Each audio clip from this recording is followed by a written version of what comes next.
Assalamualaikum warahmatullahi wabarakatuh. Bismillah walhamdulillah wassalatu wassalamu ala rasulillah wa ala alihi wa sahbihi wa man wala. Thayyib, untuk adik-adik santri kelas 11 KMI, kita melanjutkan pembahasan kita materi hadis dengan kitab Syarah Umdatul Ahkam oleh Syekh Asy-Syatari di hadis nomor 174 dengan perawi Ummul Mukminin Aisyah radhiyallahu anha. Nanti silahkan kalian simak dan kalian perhatikan penjelasan di dalam video ini sampai selesai. Bab ini masih terkait dengan Kitabul Janaiz. Kita mulai. An Aisyah radhiyallahu anha qalat qala Rasulullah sallallahu alaihi wasallam fi maradhihi alladhi lam yakum minhu la'anallahu al-yahuda wan nasara ittakhadhu qubur anbiya'ihim masajid. Qalat walaula dzalika ubriza qabruhu ghairu annahu khusya an yutakhadha masjida. Kita ulang, nukarir. An Aisyah radhiyallahu anha qalat qala Rasulullah sallallahu alaihi wasallam fi maradhihi alladhi lam yakum minhu la'anallahu al-yahuda wan nasara ittakhadhu qubur anbiya'ihim masajid. Qalat walaula dzalika ubriza qabruhu ghairu annahu khusya an yutakhadha masjida. Maknanya, dari Ummul Mukminin Aisyah radhiyallahu anha, ia berkata, Rasulullah sallallahu alaihi wasallam bersabda dalam keadaan sakit yang beliau tidak bangun lagi setelahnya, atau yang beliau wafat. Allah Ta'ala melaknat orang Yahudi dan Nasrani karena mereka menjadikan kuburan nabi-nabi mereka sebagai tempat peribadatan. Aisyah radhiyallahu anha berkata, seandainya bukan karena hal itu, niscaya kuburan Rasulullah sallallahu alaihi wasallam akan ditinggikan, tetapi beliau takut kuburannya akan dijadikan sebagai tempat beribadah. Itu tadi makna di hadis ini yang nomor 174. Kemudian ada beberapa faidah-faidah, kurang lebih ada 6 faidah yang dapat kita ambil. Yang pertama, jawazu la'ni ghairil muayyan.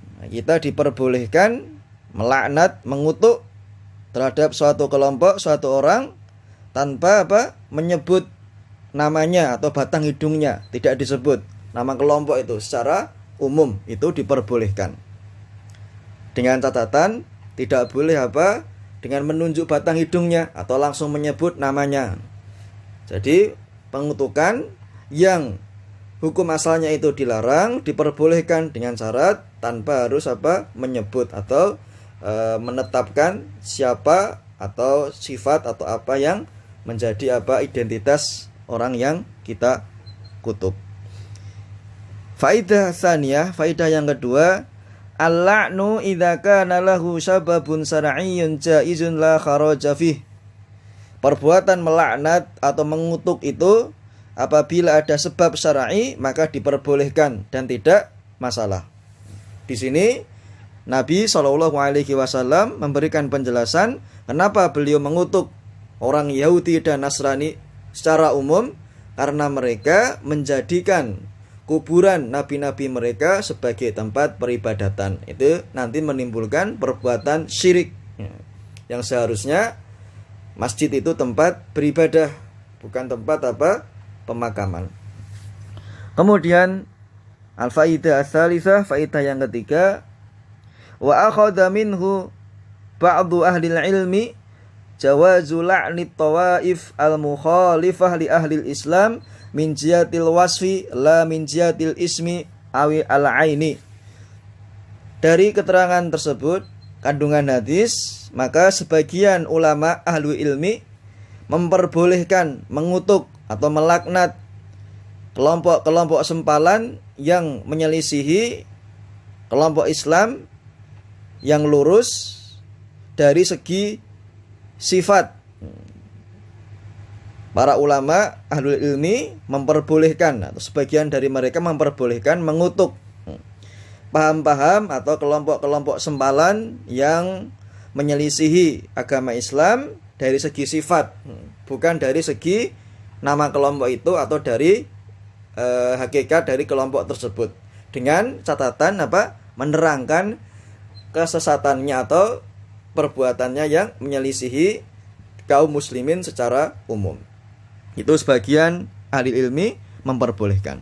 Kemudian al-faidah rabi'ah, faidah yang keempat, tahrimu bina'il masajid 'alal quburi wa annahu min kabairid dzunub. Pengharaman membangun masjid-masjid di atas kuburan, bahwasannya itu merupakan perbuatan dosa besar. Jadi apabila ada orang yang membangun tempat peribadatan atau dikenal dengan nama masjid di atas kuburan, maka itu termasuk perbuatan dosa besar. Al-faidah al-khamisah, faidah yang kelima, masru'iyatul akhdhu bisaddid dzara'i.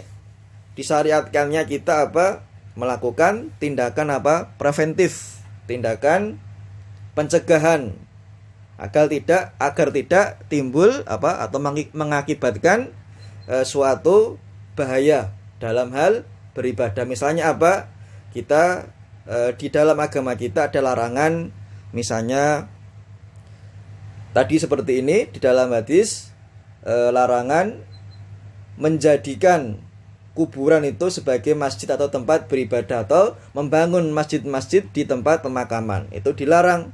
Karena apa?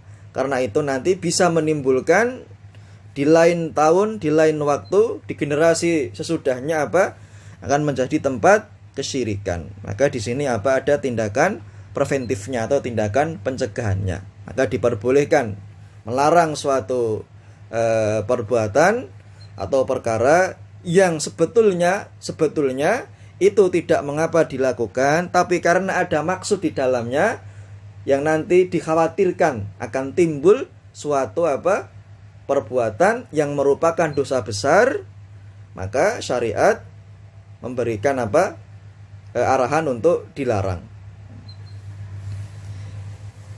Kemudian al-faidah sadisah, faidah yang terakhir, walaula dzalik ubriza qabruhu, yakni lam yudha baina judranil ghurfah fal ghurfatu tu'addu syar'an kharijal masjid. Maksudnya ini sebagaimana yang tadi disampaikan oleh perawi Ummul Mukminin Aisyah radhiyallahu anha, bahwasannya karena bukan hal itu, bukan apa yang dikhawatirkan oleh Rasulullah ketika melihat perbuatan orang-orang Yahudi dan Nasrani, maka tidaklah kamar atau ruang yang dimana beliau wafat itu ditinggikan. Ada penjelasannya, farghurfatu tu'addu syar'an kharijal masjid, karena kamarnya atau ruangannya Nabi itu yang beliau wafat di dalamnya itu dilihat dari segi syar'i di luar di luar masjid. Tapi kalau sekarang berbeda karena sudah mengalami perluasan. Awalnya itu rumahnya Nabi, kamarnya baginda Rasulullah Shallallahu Alaihi Wasallam itu asalnya di luar tempat masjid, tempat yang dilakukan untuk sholat. Tapi karena mengalami perluasan, seolah-olah masuk dalam bagian masjid. Karena ini beliau was-was mengkhawatirkan agar supaya umatnya tidak menjadikan kamar atau ruangan beliau sebagai tempat beribadah yang nanti bisa menimbulkan kesyirikan. Ya, itu tadi 6 faedah hadis yang terkandung dalam hadis 174 ini. Nanti silahkan kalian pahami dan kalian usahakan untuk dihafalkan karena ini hadisnya pendek. Nanti insya Allah masuk dalam tasmi' hadis. Khalas, selesai. Aku qouli hadza, barakallahu fikum. Wassalamualaikum warahmatullahi wabarakatuh.